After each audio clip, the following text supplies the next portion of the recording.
What's up guys, YST here and welcome back to another Raidshadowlegends video. And today, we are going to be doing a showcase on the new and improved Baron since the recent patch that just dropped today to see how viable and how hard this dude is going to be hitting. Now, I've always been a fan of Baron. I've never been like a hater of his kit. But one kind of problem that players was facing in the past, if he wasn't using it in those niche specific scenarios in like the Doom Tower to get world record 0 turns, actually was the Skypiercer. Now, the way it used to work was, I think there was a 10% chance to proc the passive here with the Skypiercer with a secret skill. And then on this one, there was like a 20% chance. And then I believe this one enabled a 40% chance.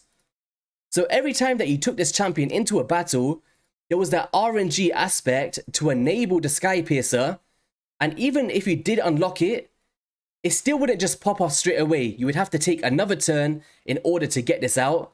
But when you did manage to proc it, it was nuking like a truck because it was dealing pure damage.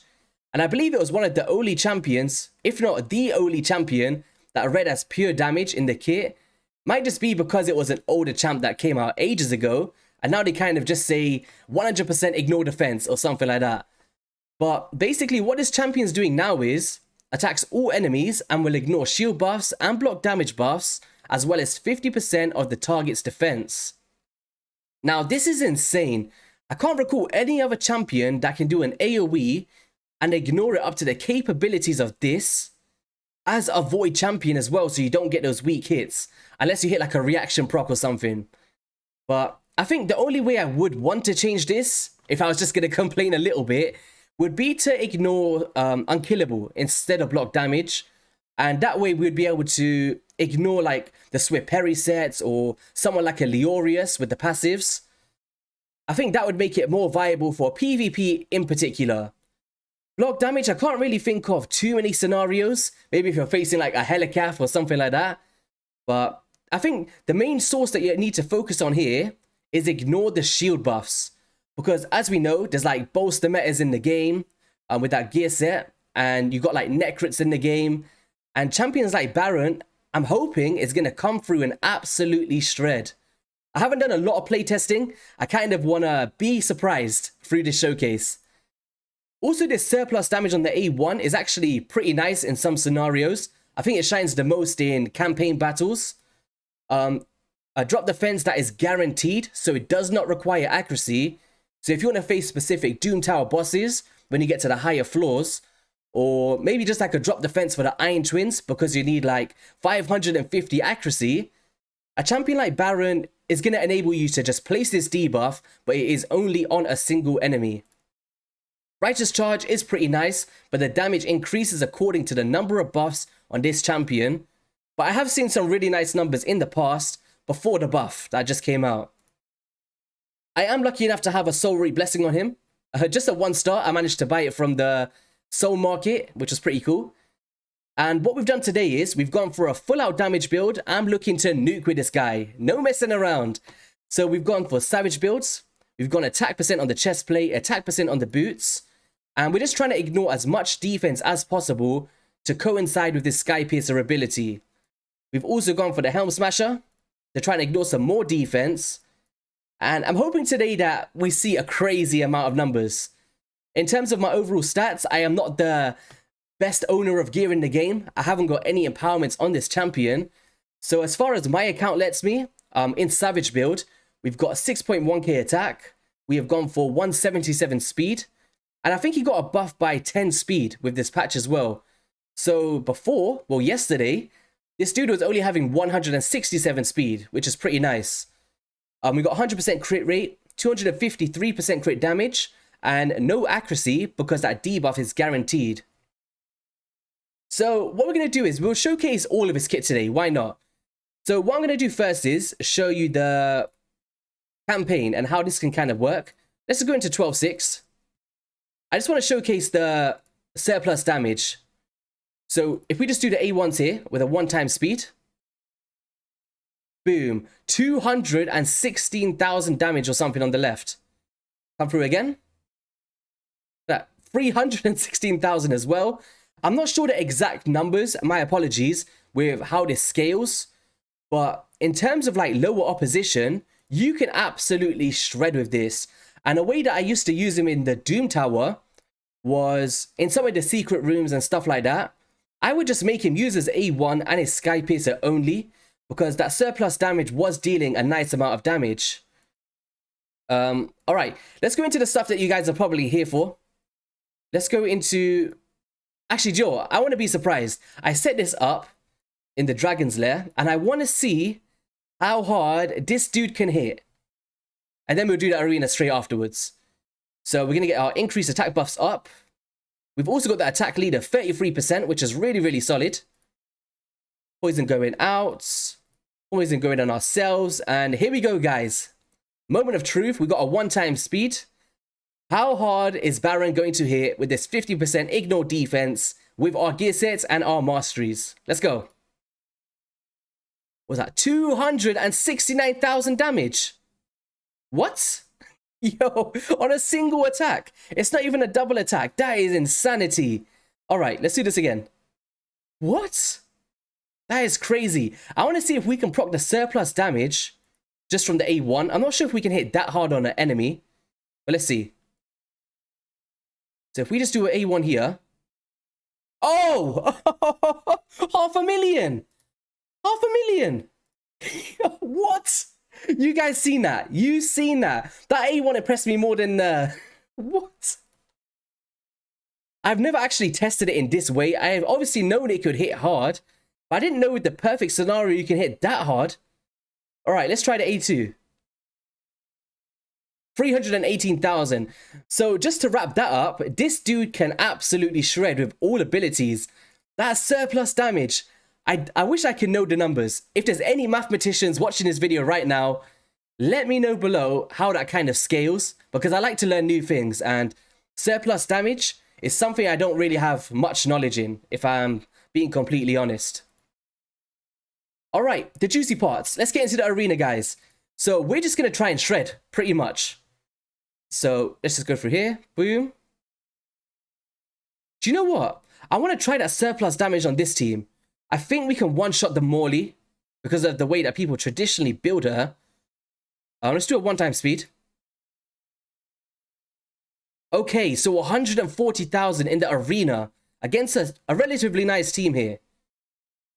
Damn. What on earth is that A1, man? Yo, forget about the AoE. I've been sleeping on that A1. My gosh. That is insane. All right, let's just do the full-out AoE now. By the way, let me know in the comment section, how many of you guys have a Baron? Oh, the Soul Reap came through. That was a nuke, though. All right, hopefully we can just do some more abilities here. We didn't even get to see the numbers, but that was smacking. And that's where I said that I really wish that he would ignore Unkillable instead of block damage, because in PvP, it would put him even above S tier. He'd be like super god tier, in my opinion. All right, let's try and find a Necrit. I want to actually test this properly today. Do you know what? His block damage. But it's going to be really hard because I'm going to outspeed it. Do you know what I'm going to do? I'm going to put it on a go second team. All right, a team like this should work. I want him to take a turn. And then I want him to ignore the block damage. So go on, put that up. So there we go. Increase attack going out. All right, I really want to see this. Bam. No drop defense, no weaken, and he just sniped through that block damage. So I guess there is some cases where it could be really useful, but obviously it's not something that you're going to face very, very often. All right, so we've just found the Necrit team, and we're just going to use a go second option here. So I kind of want them to do their stuff. Let's go. So shields going out, worst case scenarios. There is a bit of stone skin, but we managed to strip it. And boom. Whoa. Okay. Fight, guys, that is not a pushover team whatsoever. And he absolutely shredded.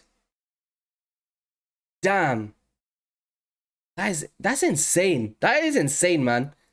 Another shield champion. So we've got ultimate Deathknight here. If he places the shield first, that could be an option. But that team's not as tanky enough. I All right, so we do have a Mithrala here. All right, let's try this. Let's let the Mithrala just take her turn. Go on, Mithrala. There we go.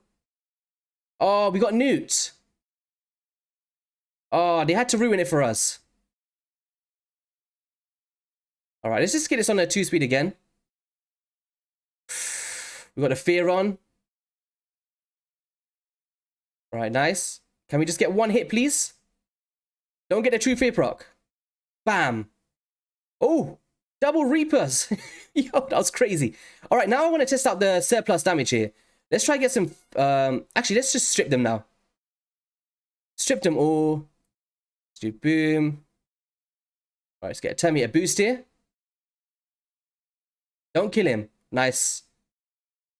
So this is going to be funny as well, because how's the surplus damage going to work with Ultimate Deathknight's passive? Where he kind of deflects the damage. Is he going to like hit him and then go back to Mithrala? Let's see. Oh, it did. For God's sake. There's the counter to Ultimate Deathknight. You guys see that? That is jokes. So what he kind of did was he hit Mithrala.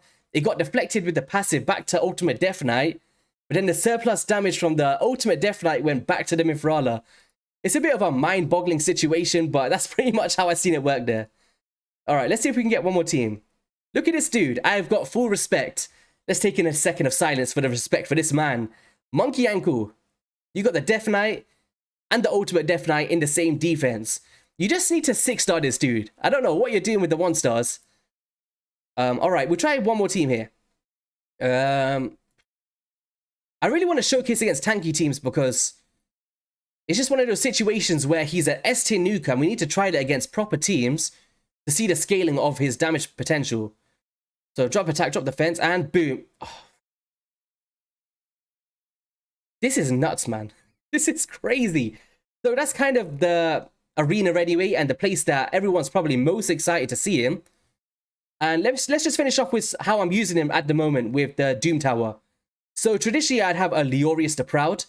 And how this kind of works is we go into wave 2, we're nuking them down as usual. Because I do actually use a seer now. I kind of wanted to save some time from my daily grinds. And then from here, I kind of just want him to just do a nuke on the next hit to speed up my process on wave 3. But now when I was looking at that surplus damage, it's like, should I just be prioritizing that all the time? All right, can we get? Here we go. And boom. And that's kind of how I want to start using him for my speed farms for the Doom Tower. Now, the patch did just go live, so there should be some other things that I can show you. So if we just head down here, let's just see a team like this. Best teams. Global rankings. Hopefully people still used Baron. Maybe not. Maybe people just didn't want to do it because of the patch. But usually when you look in these global rankings, it was always Baron here. Pretty much all of the time. Just like this. It'd be like 0 turns. I think there's a specific gear set, or I don't know how they're doing it, but sometimes you just see 0 turns everywhere. But that's probably not going to happen anymore. But yeah, it is what it is. And what is this? I don't know, because I'm not buying it. So that's going to be all for the video, guys. If you did enjoy it, be sure to hit that like and subscribe button. Let me know your thoughts on this buff to Baron. And I'll catch you guys on the next one. Peace.